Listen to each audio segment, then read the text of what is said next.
Welcome back. ఈవీఎంను tamper చేయొచ్చన్న విమర్శలు ఈనాటివి కావు.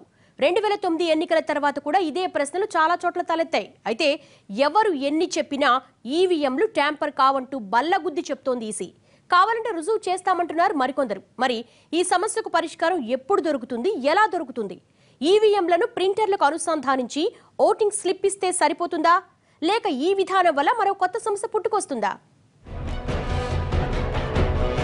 ఈవీఎంలు ట్యాంపర్ ప్రూఫ్ కాదు, సుబ్రహ్మణ్య స్వామి రిట్ పిటిషన్. ఈవీఎంల విశ్వసనీయత మీద ఈసీకి ఆదేశాలు ఇవ్వలేం ఢిల్లీ హైకోర్టు. ఇలా ఈవీఎంల మీద వివాదం కొనసాగుతూనే ఉంది. ఈవీఎంలను ట్యాంపర్ చేయకుండా నిరోధించలేమంటూ ఎన్నో పిటిషన్లు దాఖలయ్యాయి. వాటన్నింటినీ పరిశీలించిన కోర్టులు ఈవీఎంల సామర్థ్యాన్ని మరింత మెరుగుపరచాలంటూ ఈసీని కోరాయి తప్ప ఏ ఒక్కసారి వాటి విశ్వసనీయత ఎంత అని ప్రశ్నించలేదు. ఈవీఎంల విశ్వసనీయతను నిరూపించాలని కోరలేదు కూడా. ఇలాంటి సందర్భాల్లో ఈ ఎడతెగని సమస్యను తీర్చడానికి మరో ప్రత్యామ్నాయం తెరపైకి వచ్చింది. అదే voter verified paper audit trial.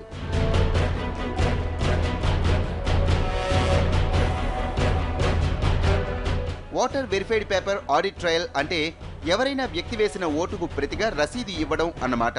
ఇలా ఓటరు తన ఓటు వెయ్యాలనుకున్న అభ్యర్థికే పడిందా లేదా అన్నది చిన్న ప్రింటౌట్ రూపంలో బయటకు వస్తుంది. ఇది సరిగ్గా ఏటీఎంలో మనకు వచ్చే సన్నని రసీదులో సగం ఉంటుంది. దీని ద్వారా ఓటరు తన ఓటు సద్వినియోగం అయ్యిందా లేదా ట్యాంపరింగ్ బారిన పడి దుర్వినియోగం అయ్యిందా అన్న అనుమానాన్ని నివృత్తి చేసుకోవచ్చు.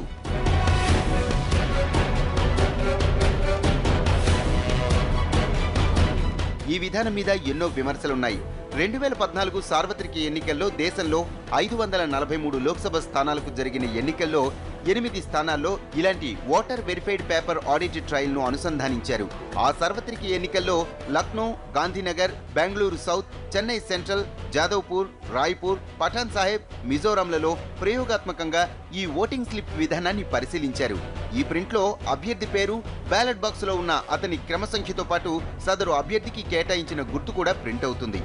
ఓటర్ ఈరోజు తను వేస్తున్నటువంటి ఓటు తనకే ముందు నమ్మకం కలిగే విధంగా ఒక ప్రింటరు పెట్టడం, ఆ ప్రింటర్ ద్వారా ముందు తన ఓటు వేసిన సందర్భంలోనే ఒక ప్రింటౌట్ షేప్లో తను వేస్తున్నటువంటి అభ్యర్థికే పడుతున్నది. ఆ షేప్, ఆ ప్రింటౌట్ను ఆ బాక్స్లో పడే విధంగా ఆయన చూసుకునే విధంగా. ఆ తర్వాత ఒకవేళ కంటెస్టెంట్కి కూడా ఏదైనా రీకౌంటింగ్ ఫెసిలిటీ అనేది ఈవీఎంలో లేదు, అంతకుముందు గతంలో ఉండేది. మరి ఆయనకు కూడా అనుమానం ఈరోజు చూశారు, నా ఓటు నాకే పడలేదనేటువంటిది ఒక మహిళ పెద్ద ఎత్తున అరుస్తున్నా కూడా ఎన్నికల కమిషన్ సమాధానం చెప్పలేనటువంటి దుస్థితిలో ఉన్నటువంటి పరిస్థితి మనం చూసాం. కానీ ఇప్పుడు ఈ విధానం మీద విమర్శలు వెల్లువెత్తుతున్నాయి. ఓటర్లకు ఈ స్లిప్పులు చేతికిస్తారా లేక ఎన్నికల అధికారులే తీసుకుంటారా అన్నది పూర్తి స్థాయిలో తేలలేదు.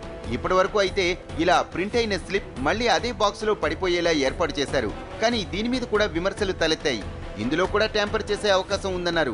అందుకే ఈ స్లిప్ సదరు ఓటరు చేతికి ఇచ్చేయాలన్న అభిప్రాయాలు వినిపించాయి. కానీ అది రాజ్యాంగ విరుద్ధం అన్నది నిపుణుల అభిప్రాయం. ఎందుకంటే ఓటరు తాను వేసిన ఓటును రహస్యంగా ఉంచుకోవాలి. పార్టీల అభ్యర్థులు సదరు ఓటు వేసిన పత్రాన్ని చూపించమని అడిగితే అతని ఓటు బహిర్గతం అవుతుంది. కొన్ని పార్టీలు తమకు ఓటు వేసినట్లు స్లిప్ చూపిస్తే డబ్బులిస్తామని మభ్యపెట్టొచ్చు. కాబట్టి ఈ ఓటర్ స్లిప్ ఓటర్కు ఇవ్వడం అన్నది కుదరదని ఈసీ తేల్చింది. మెషిన్ ఫెయిల్యూరా లేక ఎవరైనా కావాలని ట్యాంపర్ చేసినా అది చూసుకుంటే బాగుంటుంది. చూసి క్లారిఫై చేయాలి ప్రజల్లో. ఇప్పుడు హైదరాబాద్ జిహెచ్ఎంసీ ఎన్నికల్లో ఒక పార్టీ గెలిచింది, మిగిలిన 3-4 పార్టీలు వాళ్ళకు చాలా ఘోరంగా ఓడిపోయినారు. వాళ్ళు ఈవీఎంలో తప్ప అంటున్నారు. అది ఓడిపోయిన వాళ్ళు అన్నమాట సహజమే. అయినా అనేటి పార్టీలు జాతీయ పార్టీలు కాబట్టి కొంచెం జాగ్రత్తగా దీని మీద ఆలోచించి ప్రజలకు వచ్చిన అనుమానాలన్నీ దూరం చేయాల్సిన అవసరం ఎలక్షన్ కమిషన్ మీద ఉంది. కానీ నేను అనుకోవడం, ఎలక్షన్ కమిషన్ మీద దుమ్మెత్తిపోయడం, ఏది ట్యాంపరింగ్ చేసినారు, ఎలక్షన్ కమిషన్ కొమ్ముక్కైంది లేదా ప్రభుత్వం దీంట్లో ఇన్వాల్వ్ అయిందని అనడానికి వీల్లేదు. ఎందుకంటే చాలా సందర్భాల్లో ప్రభుత్వానికి ఎలక్షన్కు సంబంధం ఉండదు. ఎలక్షన్ కమిషన్ ఆఫ్ ఇండియా స్వతంత్ర ప్రతిపత్తి గలది. అయితే ఓటు వేసిన తర్వాత ఈ voter verified paper audit trial print అవ్వడానికి 7 సెకండ్ల సమయం పడుతుంది. కాబట్టి ఈ సమయంలోగా ఓటరు వచ్చి సదరు ప్రింట్ ను చూసి వెళ్లిపోవచ్చన్నది ఈసీ వాదన. కానీ ఒకవేళ పొరపాటున ఆ సమయంలో ఓటరు తన పేపర్ ఆడిట్ ట్రయల్ ను చూడలేకపోతే అది మరోసారి ప్రింట్ అయ్యే అవకాశం ఉండదు. వృద్ధులు, కంటి చూపు సరిగా లేని వారికి కూడా దీనివల్ల ఉపయోగం ఉండదు. అందుకే ఈ పేపర్ను చేతికి ఇవ్వాల్సిందే అన్న డిమాండ్స్ వినిపిస్తున్నాయి. మొత్తంగా మొన్నటి గ్రేటర్ ఎన్నికల్లో కూడా ఈవీఎంలను ప్రింటర్లకు అనుసంధానించాలన్న డిమాండ్లు వినిపించాయి. కానీ ఈసీ మాత్రం అందుకు అంగీకరించలేదు. అయితే ఈవీఎం ట్యాంపర్ అవుతాయన్న విషయం ఇప్పటి వరకు ఒక్కసారి కూడా అధికారికంగా రుజువు అవ్వలేదు. దీనికి తోడు వాటిని తయారు చేసే 2 సంస్థలు కూడా ట్యాంపరింగ్ ఆరోపణల్ని తోసిపుచ్చాయి. ఈసీ కూడా ఈ విషయాన్ని పూర్తిగా నిర్ధారించింది. ఇక ప్రతిసారి ఎన్నికల్లో ఓడిపోయిన అభ్యర్థులు నెపాన్ని ఈవీఎంల మీద నెట్టేయటం కూడా జరుగుతూ వస్తున్న అంశమే అన్న విమర్శలు ఉన్నాయి. అంటే 1-2 చేయగలిగిన దానికిను వేల సంఖ్యలో ఈవీఎంస్ని మేనేజ్ చేయడం అనేది సాధ్యం కాదు. ఓటింగ్ ప్యాటర్న్ స్టడీ చేసినా కూడా అది ఒకే రకంగా అన్ని చోట్ల వస్తే మీరు అనుకోవచ్చు. అలా కాకుండా కొన్ని చోట్ల ఎవరికి ఎక్కువ వచ్చినాయి, కొన్ని చోట్ల ఇలా వచ్చినాయి అనేది మనం ఓటింగ్ ప్యాటర్న్ చూసినా మనకు అర్థమవుతుంది. గెలిచినప్పుడేమో ఏమీ లేదనుకోవటం, గెలవకపోతేనేమో ఆరోపణలు చేయటం అనేది ఇది సాధారణంగా ఏంటంటే ఎలక్ట్రానిక్ ఓటింగ్ మెషిన్స్లో ఈ ఫ్రాడ్ చేయొచ్చు అనే దానికి ఆస్కారం ఎట్టి పరిస్థితిలోనూ లేదు. మొత్తంగా ఎవరి వాదనలు ఎలా ఉన్నా, ఎవరు ఎలాంటి రుజువులు చూపించినా ఈవీఎంలు ట్యాంపరింగ్ అన్నది ఇప్పటి వరకు ఎక్కడా రుజువు కాలేదు. ఈవీఎంలను ట్యాంపర్ చేయటం కుదరదని ఈసీఏ బల్లగుద్ది మరీ చెబుతోంది. కేవలం ప్రజాభిప్రాయాన్ని, ఓటమిని జీర్ణించుకోలేని నేతలు ఇలాంటి ఆరోపణలు చేస్తారన్న అభిప్రాయాలు వస్తున్నాయి. ఎవరి మాట ఎలా ఉన్నా ఈవీఎంల విశ్వసనీయత అన్నది ఎప్పటికీ సమాధానం దొరకని ప్రశ్నగానే మిగిలిపోతోంది.